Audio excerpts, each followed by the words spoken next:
আমি আর রাতুল দুজনে মিলে একটু কোলারহাটের দিকে যাচ্ছি।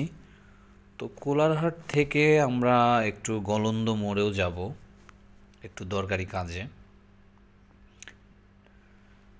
তো দুজনে কথা বলতেছি, কথা বলতে বলতে যাচ্ছি। তো এখানে একটা বিষয় আছে, হচ্ছে যাব কোলারহাটে আগে, ওখানে একটু একজনের সঙ্গে দেখা করে দেন তারপরে আমরা গলন্দর মোড়ের দিকে রওনা করব। তো প্রায়ই আসলে এইভাবে যখন বাড়িতে থাকি তখন এইভাবে বিভিন্ন কাজে বিভিন্ন জায়গায় আসলে ছুটে চলা।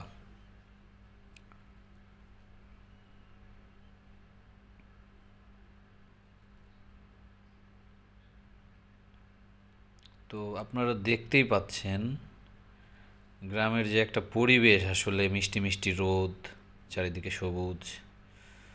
তো বলতে বলতে কোলারহাট বাজারে চলে আসছি। এখন হচ্ছে আমরা কোলারহাট বাজারে উজ্জ্বলের যে বাইকের সার্ভিসিং সেন্টার, সেখানে এসে দাঁড়াইলাম, কিন্তু উজ্জ্বল মনে হচ্ছে দোকানে নেই আসলে। এই যে এর মধ্যেই চলে আসছে, সে একটা বাইক ট্রায়াল দিতে গেছিল।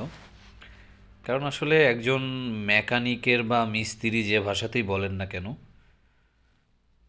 যারা আসলে ভালো টেকনিশিয়ান, ভালো কাজ বুঝে বা করে, তারা দেখা যায় একটা বাইক নিয়ে তাদের কাছে যাওয়ার পর তারা সেটা যদি একটু চালায় তাহলে সেটা সম্পর্কে ভালো বুঝতে পারে, জ্ঞানটা নিতে পারে, জানতে পারে যে সেটার প্রবলেম কী, এবং সেটা ঠিক করার পরবর্তী সময়েও আবারও একটু ট্রায়াল দিয়ে তারপরে যার বাইক তার কাছে দেয়াটাই হচ্ছে একজন মিস্ত্রির আসলে মূল কাজ হওয়া উচিত, যদি সে মন থেকে তার কাজকে সে ভালোবেসে থাকে।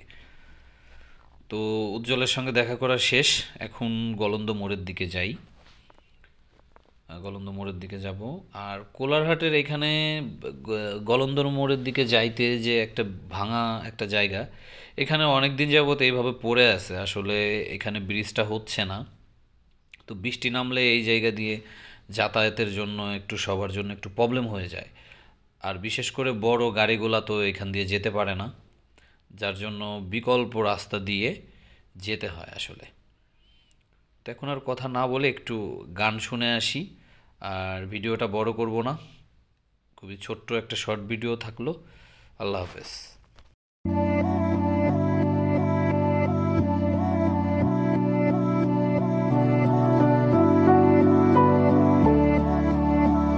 वे